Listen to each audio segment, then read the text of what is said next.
Back with us now, Representative Mark Green from House Select Subcommittee on the Coronavirus. Congressman, it's great to have you back on. Politico is now reporting that the White House and Democrats, including the DNC, now say the game plan to stay in power is change the narrative away from the economy to their success on COVID-19, politicizing a pandemic. What do you say?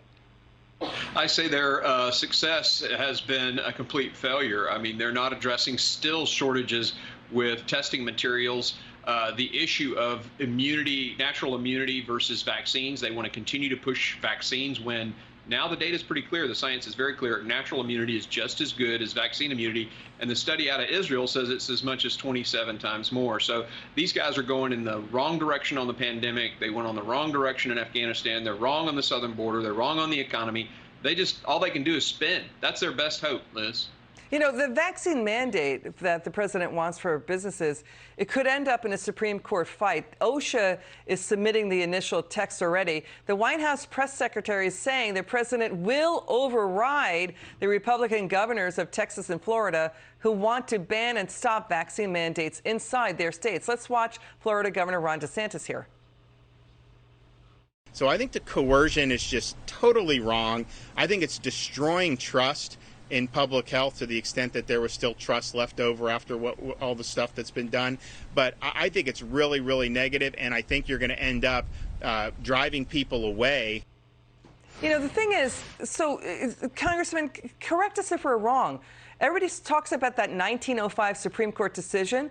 That decision says the power for this belongs to the states, not centralized government. And the 2012 Supreme Court Obamacare ruling says the government cannot regulate vaccines effectively at like interstate commerce.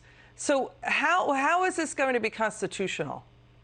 Well, there's a couple of, and you started this questioning with, it's going to wind up in the Supreme Court, and it absolutely is going to wind up in the Supreme Court.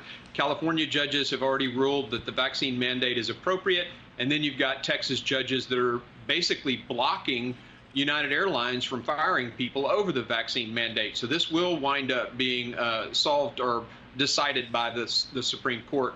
But the issue with DeSantis, the point he is making is that states are sovereign. And what a lot of people forget, because our civics education, the curriculum is so poor, we're focused more on critical race theory than teaching civics in our schools. Our civics is very clear. The sovereignty belongs with the states. The states formed the federal government, and the powers given to the federal government are articulated in the Constitution. And just the opposite is true inside the states. The states actually form the municipalities. So the power rests with the governors and the state legislatures. They make the decision, and that's why the Supreme Court in 1905 ruled just the way they did. States have the power. Congressman, LA County Sheriff Alex Villanueva, he says he will not enforce the mandate there. Watch this. I cannot afford to lose 5 to 10% of my employees overnight. I believe in the vaccine. I believe in the science. But if someone else who is an employee does not believe in that, who am I to impose on them my belief system? I have a board of supervisors who are embracing this woke alternate universe where somehow they just, send off edicts like Moses coming down from the mountains and everybody's going to snap to attention and make them happen. I have to deal in reality. And that is a very dangerous and nonsensical mandate. How does the COVID-19 vaccine mandate stack up against the vaccines for smallpox, measles, and mumps and the like? Well, I think you're asking a question about, different vaccines for different illnesses, and each is unique to that particular illness. But clearly, we've got a lot more longitudinal data on those. Most of the vaccines before they were put into place were tested for decades. I mean, in some vaccines, it was 40 plus years before they actually got to FDA approval. So that's probably the biggest difference here.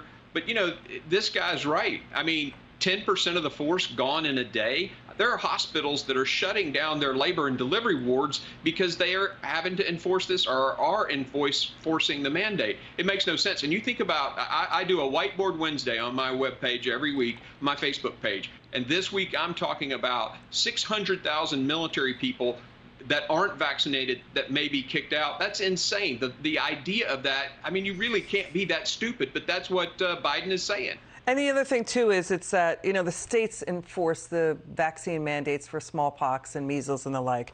It was up to the states to move on that. So, it's interesting that American and Southwest Airlines say they're not going to, go with the Texas ban on vaccine mandates. So you're right. This does look like a big Supreme Court fight in the making. Congressman Mark Green, it's so great to have you back on. Come back again soon.